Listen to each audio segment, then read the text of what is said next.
आइए अब हम बात करते हैं टीचिंग एप्टीट्यूड की सेकंड टेस्ट सीरीज़ की। बच्चे के विकास के सिरस्थ सिद्धांत के अनुसार निम्न में से सत्य कथन क्या है? विकास सर से पैर की ओर होता है।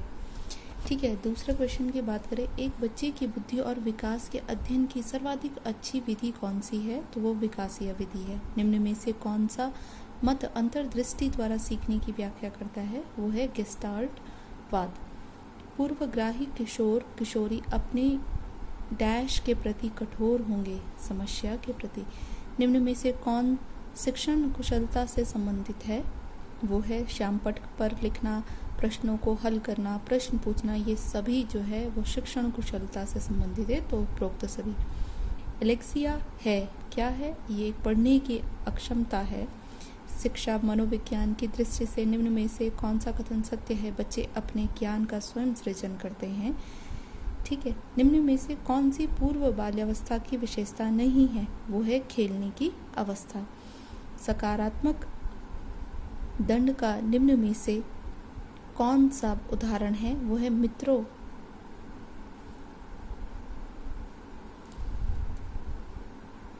मित्रों द्वारा उपहास। नेक्स्ट बात करते हैं, बुद्धि के बहुकारक सिद्धांत के प्रतिपादक कौन थे? वो थॉर्नडाइक थे। नवजात शिशु का भार होता है कितना? 7 पाउंड।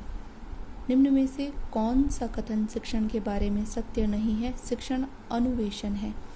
बाल विकास का अध्ययन क्षेत्र है। बाल विकास की विभिन्न अवस्थाओं का अध्ययन, वातावरण का बाल विकास पर पड़ने वाले प्रभाव का अध्ययन, व्यक्ति विभिन्नताओं का अध्ययन, या उपरोक्त सभी? तो सभी होगा। विशेष शिक्षा संबंधित है। कम योग्य छात्रों के लिए शैक्षिक कार्यक्रम से सामाजिक प्रत्याशाओं के अनुरूप व्यवहार की योग्यता का अधिकतम सामाजिक विकास कहा जाता है। उक्त कथन क्या है? हरलॉक का। किसी उद्दीपन के निरंतर दिए जाने से व्यवहार में होने वाला अस्थायी परिवर्तन कहलाता है अभ्यस्तता। राष्ट्रीय पाठ्यचर्या की रूपरेखा 2005 के अनुसार गणित शिक्षण का मुख्य उद्देश्य क्या है? गणित शिक्षण का जो मुख्य उद्देश्य है वह है बच्चों में तार्किक चिंतन तथा समस्या समाधान योग्यता का विकास करना। नेक्स्ट देखिए, नेक्स्ट है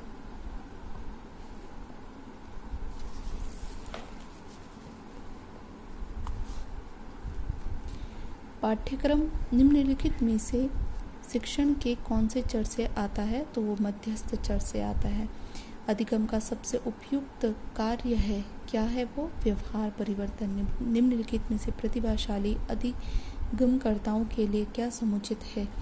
तो वो है अपनी उच्च स्तरीय संवेदनात्मकता के कारण वे भी निम्न श्रेणी पा सकते हैं। बालक का चिंतन करके किसके द्वारा प्रदर्शित नहीं होता है? व्यक्तिवाद द्वारा। एक बच्चा अतीत की समान परिस्थिति में की गई अनुक्रियाओं के आधार पर नई स्थिति के प्रति अनुक्रिया करता है। यह किससे संबंधित है? सीखने का प्रभाव नियम से संबंधित है।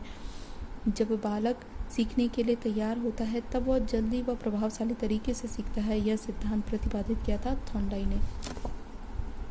निचली कक्षाओं में शिक्षण की खेल पद्धति मूल रूप से आधारित है विकास एवं वृद्धि के मनोवैज्ञानिक सिद्धांतों पर।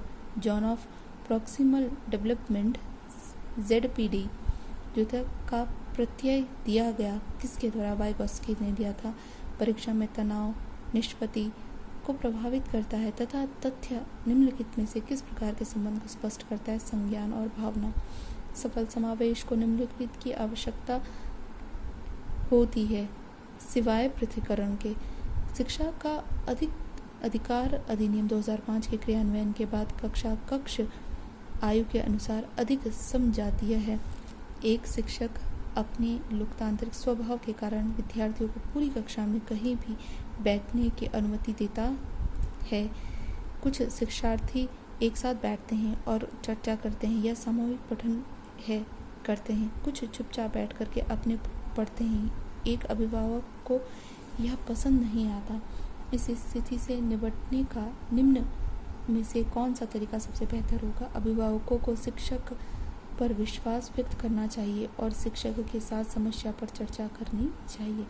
प्राथमिक स्तर पर एक शिक्षक में निम्न से किसे सबसे महत्वपूर्ण विशेषता मानना चाहिए? धैर्य और दृढ़ता को। किसी भी अध्यापक के लिए यह सर्वाधिक आवश्यक है कि वह बाल मनोविज्ञान का ज्ञान प्राप्त करे। नियमित शिक्षा है कृत्रिम।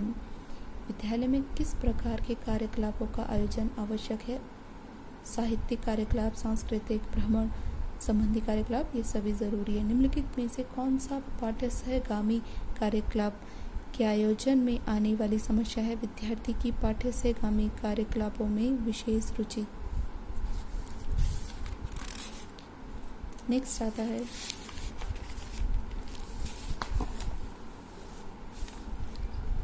निम्नलिखित में से किसे कोठारी आयोग कहा जाता है? भारतीय शिक्षा आयोगों को पाठ्य सहगामी कार्यकलापों के द्वारा बालक का निम्नलिखित में से कौन सा विकास संभव है? शारीरिक, मानसिक, सामाजिक, तो ये सभी। निम्नलिखित में से कौन शिक्षा का उद्देश्य नहीं है? अनुचित लाभ। संसाधन केंद्र में किस प्रकार का फर्नीचर होना चाहिए? तो वो है आपके पास निर्देशन स्टैंड्स, संचय फर्नीचर, काम करने की मेजें, सभी तो ज़रूरी हैं, होनी चाहिए। कक्षा संचालन का संबंध किससे है? कक्षा में अधिगम संबंधी वातावरण को एक सुगठित रूप प्रदान करने से है। कक्षा का प्रभावी संचालन दर्शाता है अध्यापक का व्यवहार कुशलता, अध्यापक के अनुदेशात्मक प्रक्रिया के प्रति उसकी सक्रियता।